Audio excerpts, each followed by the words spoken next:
Part 10. Tidak bisa memanfaatkan dirinya dengan benar. Pemuda. Aku yang harus mulai. Filsuf. Benar, tanpa melihat apakah orang lain bersikap kooperatif atau tidak. Pemuda. Baik, aku ingin bertanya lagi. Manusia bisa berguna bagi orang lain dengan semata hidup dan memiliki pengertian yang sesungguhnya akan nilai dirinya dengan semata hidup. Itukah maksudmu? Filsuf. Ya. Pemuda. Aku tidak tahu. Aku hidup saat ini di sini. Aku yang berarti tidak ada yang lain selain diriku sedang hidup saat ini di sini. Tapi meskipun demikian, aku tidak benar-benar merasa bahwa aku berharga. Filsuf. Bisakah kau melukiskan dalam kata-kata mengapa engkau tidak merasa berharga? Pemuda. Kurasa ini berkaitan dengan apa yang kau sebut sebagai hubungan interpersonal. Sejak kecil sampai saat ini, aku selalu direndahkan oleh orang-orang di sekitarku, khususnya orang tuaku, sebagai adik laki-laki yang payah. Mereka tidak pernah sungguh-sungguh berusaha mengakuiku sesuai apa adanya diriku. Kau berkata nilai seseorang adalah apa yang diberikan seseorang kepada dirinya sendiri. Tapi itu hanyalah teori yang tidak praktis. Contohnya, di perpustakaan tempatku bekerja. Sebagian besar tugasku adalah sekedar memilah-milah buku yang dikembalikan dan menempatkannya lagi di rak. Ini pekerjaan yang rutin yang bisa dilakukan siapapun kalau sudah diajari. Kalau aku berhenti bekerja, atasanku tidak akan sulit menemukan seseorang untuk menggantikanku. Aku dibutuhkan hanya karena pekerjaanku kasar yang kulakukan. Dan tidak ada masalah sama sekali apakah aku yang bekerja di sana atau orang lain atau mesin sekalipun. Tidak ada yang membutuhkan diriku secara khusus. Dalam keadaan ini, apakah kau masih punya kepercayaan pada dirimu sendiri? Apakah kau masih bisa memiliki pemahaman tentang nilai yang sesungguhnya? Filsuf.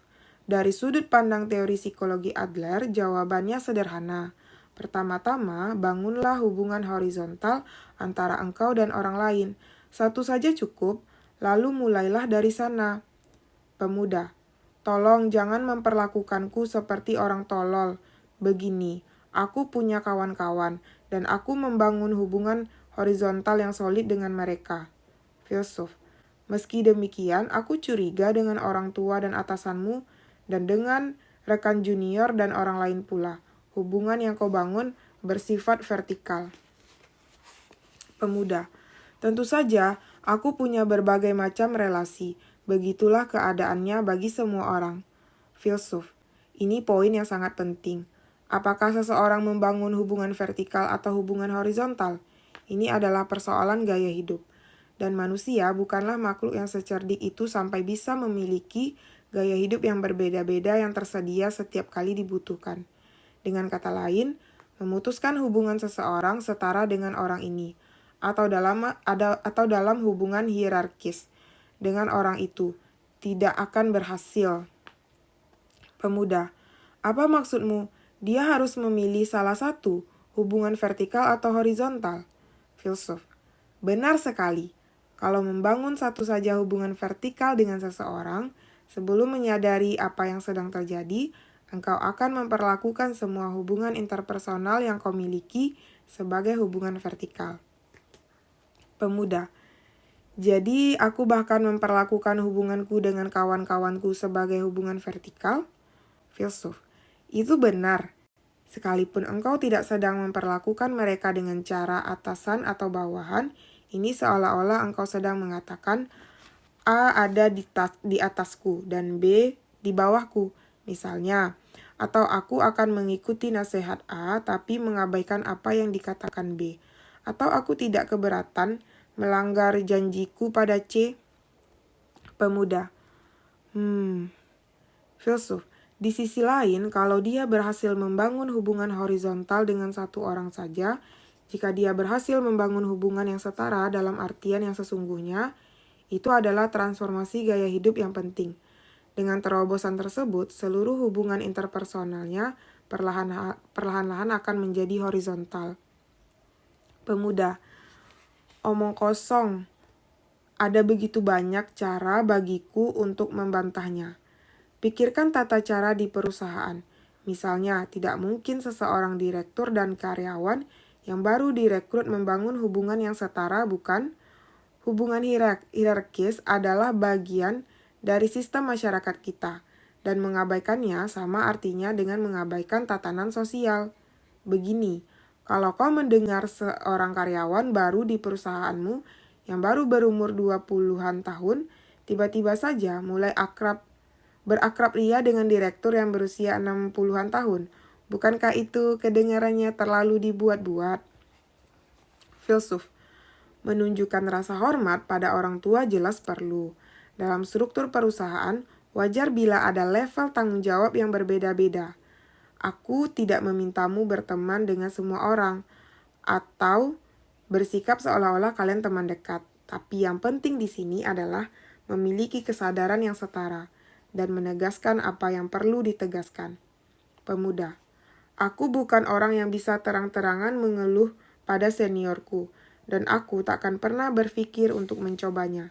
Penilaian sosialku akan dipertanyakan kalau melakukannya. Filsuf, apa itu senior? Apa yang dimaksud dengan terang-terangan mengeluh? Kalau seseorang mengukur atmosfer suatu situasi dan bergantung pada hubungan vertikal, dia sedang terlibat dalam tindakan yang tidak bertanggung jawab. Dia sedang mencoba menghindari tanggung jawabnya. Pemuda, tidak bertanggung jawab di mana? Filsuf, andai kata sebagai hasil dari mengikuti instruksi atasanmu, pekerjaanmu akhirnya gagal. Tanggung jawab siapa itu kalau begitu? Pemuda, ya, itu akan menjadi tanggung jawab atasanku, karena aku hanya mengikuti perintah, dan dialah yang memutuskannya. Filsuf, tidak ada satupun yang menjadi tanggung jawabmu. Pemuda, tidak ada. Ini tanggung jawab atasan yang memberikan perintah. Inilah yang dikenal sebagai akuntabilitas organisasi. Filsuf, kau salah, itu adalah dusta kehidupan. Ada ruang bagimu untuk menolak, dan ada pula ruang untuk mengusulkan cara yang lebih baik dalam melakukannya. Kau hanya berpikir bahwa tidak ada ruang untuk menolak agar kau bisa menghindari konflik pada relasi interpersonal terkait dan menghindari tanggung jawab. Dan kau sedang bergantung pada hubungan vertikal. Pemuda, jadi maksudmu aku harus membantah atasanku? Tentu secara teori, aku seharusnya bertindak demikian. Secara teori itu persis seperti yang kau katakan.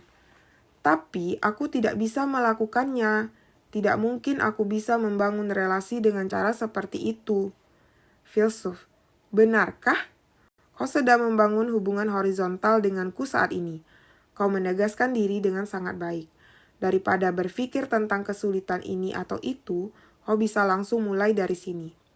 Pemuda, aku bisa mulai di sini? Filsuf, ya, di ruang belajar kecil ini, seperti yang sudah kukatakan padamu tadi. Bagiku, kau adalah seorang kawan yang tak tergantikan. Pemuda, filsuf, apa aku salah? Pemuda, aku menghargainya sungguh, tapi aku takut menerima usulanmu. Filsuf, apa persisnya yang kau takutkan? Pemuda, tugas untuk berteman, tentu saja. Aku tidak pernah berteman dengan pria yang berusia lebih tua sepertimu. Aku bahkan tidak tahu apakah hubungan pertemanan dengan kesenjangan usia sedemikian besar mungkin. Atau apakah aku lebih baik menganggapnya sebagai hubungan antara murid dan guru? Filsuf, usia tidak masalah dalam cinta dan persahabatan. Tentu saja benar bahwa tugas berteman membutuhkan keberanian yang kuat. Terkait hubunganmu denganku, tidak masalah jika jarak yang ada menjadi berkurang sedikit demi sedikit. Sampai pada jarak ketika kita tidak terlalu dekat. Tapi masih bisa menjangkau wajah satu sama lain dengan tangan yang terulur. Kita kira seperti itu. Pemuda, tolong beri aku sedikit waktu. Sekali lagi, aku perlu waktu untuk mencoba memahami berbagai hal itu sendiri. Diskusi kita hari ini sudah memberiku banyak hal untuk dipikirkan. Aku ingin membawa pulang itu semua dan merenungkan sendiri dengan tenang. Filsuf, Butuh waktu untuk mendapatkan pemahaman sejati terhadap perasaan sosial. Mustahil memahami segala sesuatu tentang itu di sini saat ini juga.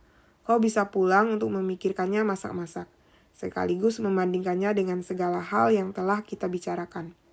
Pemuda, aku akan pulang. Bagaimanapun, aku cukup syok saat diberitahu bahwa aku tidak pernah sungguh-sungguh melihat orang lain, dan bahwa aku hanya peduli pada diriku sendiri. Kau benar-benar orang yang menakutkan. Filsuf, hahaha, kau mengatakannya dengan begitu riang. Pemuda, ya, aku sangat menikmati pembicaraan kita. Rasanya menyakitkan, tentu saja. Ini seperti rasa nyeri yang menusuk tajam, seolah-olah seperti menelan jarum. Tapi tetap saja, aku sangat menikmatinya. Mengadakan diskusi ini denganmu mulai menjadi kebiasaan. Beberapa waktu lalu, aku sadar bahwa mungkin aku bukan hanya ingin membongkar habis argumenmu, tapi aku ingin kau membongkar habis argumenku juga. Filsuf, aku mengerti. Ini analisis yang menarik. Pemuda, tapi jangan lupa, aku sudah memberitahumu bahwa aku akan membongkar habis argumenmu dan membuatmu mengaku kalah. Dan aku belum menyerah. Filsuf, terima kasih. Aku juga menikmatinya. Datanglah kapanpun kau siap untuk mengangkat topik ini kembali.